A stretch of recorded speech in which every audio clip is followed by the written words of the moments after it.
lu un petit article du Journal du Québec pour t'informer sur le régime canadien des soins dentaires. Dans le fond, ce qu'il dit, c'est dépêchez-vous, il ne reste que 2 semaines pour vous réinscrire. Donc, pour dire la notion temps, aujourd'hui, nous sommes le 22 mai et vous avez jusqu'au 1er juin 2026 pour vous inscrire. Donc, on va faire un petit tour de cet article-là.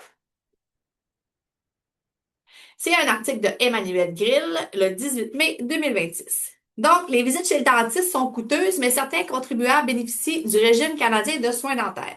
Si vous faites partie des assurés, c'est le moment de renouveler votre couverture. Agissez avant le 1er juin.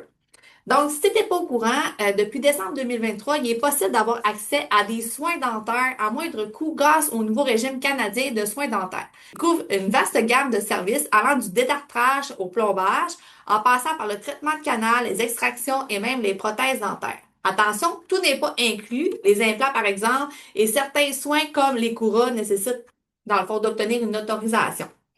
Cette assurance rembourse directement le dentiste. Vous n'aurez donc à payer de votre poche qu'une portion des soins seulement. Le pourcentage qui est couvert par régime varie en fonction du traitement prodigué et le revenu familial. Donc, admissibilité et montant couvert. Peut-être que tu n'étais pas au courant que ça existait, mais maintenant tu vas le savoir. Pour avoir accès au régime, vous devez être résident canadien au fin de l'impôt, avoir produit votre dernière déclaration de revenus et ne pas avoir accès à une assurance dentaire privée, comme l'assurance offerte par votre employeur ou celle de votre conjoint, ou encore offerte par une organisation étudiante ou professionnelle. Fait que donc, je vais te faire un récapitulatif. Pour avoir accès à ça, faut pas que tu aies accès à un régime. Puis je vais t'amener une petite affaire plus loin par rapport à ça. Si tu as des modules A, B, C, puis tu as la possibilité d'avoir un régime dentaire ou que tu peux l'ajouter comme à la carte, ça t'enlève l'admissibilité dans le fond si tu as une possibilité d'avoir un régime dentaire. Donc, depuis, le gouvernement calcule le revenu familial net rajusté. Donc, le revenu net du ménage, moins les prestations universelles de la garde d'enfants, moins les revenus issus d'un régime enregistré d'épargne invalidité pour déterminer ta quote-part. Si le revenu est de 70 000 ou moins, dans le fond, 100% des coûts des soins bucco-dentaires admissibles seront couverts en fonction des tarifs établis par le régime entre 70 dans le fond, il y avait un point, hein? Entre 70 et 79 900, on passe à 60% de couverture et à 40% pour des revenus situés entre 80 et 89 900.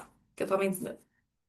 Par exemple, si votre couverture est de 100% et que votre dentiste facture 272 pour un examen et un nettoyage, vous devrez malgré tout lui verser 96 car le régime a établi que les tarifs pour les services étaient de 176. Dans le fond, il y a un montant cap maximum que le gouvernement décide que je ne paye pas en haut de ça. Puis que c'est un montant à titre indicatif seulement. L'échéance approche. Si vous bénéficiez déjà du régime, sachez que vous avez seulement jusqu'au 1er juin pour renouveler votre couverture pour l'année de prestation 2026-2027. Faute de quoi, vous ne serez plus assuré à partir du 30 juin 2026 et les soins que vous recevez durant une interruption de couverture ne seront pas remboursés. Fait que c'est vraiment très, très, très important d'aller faire sa réinscription. Cette réinscription annuelle est nécessaire afin de vérifier que vous êtes encore admissible au régime, mais aussi pour déterminer le pourcentage de votre couverture. Fait que ça va se faire à chaque année, hein? En effet, si vos revenus ont grimpé ou baissé depuis l'an dernier, le taux pourrait être modifié. Le processus est simple et rapide et peut s'effectuer par téléphone ou en ligne. Avant de commencer, assurez-vous d'avoir en main l'avis de cotisation émis par l'Agence du revenu du Canada à la suite de la production de votre déclaration de revenus de 2025. Des petits conseils? Vous n'avez jamais été membre du régime. Si vous répondez aux conditions, dans le fond, présentez votre demande d'accès, dans le fond, d'adhésion dès le 2 juin 2026 pour l'année de prestation couvrant du 1er juillet au 30 juin. Ensuite de ça, toutes les instructions pour renouveler l'inscription se trouvent ici. Fait que je vais vous mettre le lien en commentaire pour que ce soit simple pour vous autres. Fait que quand on clique sur le lien, ça nous emmène sur le site du gouvernement. Après ça, on va aller à renouveler votre couverture. Puis là, vous allez lire.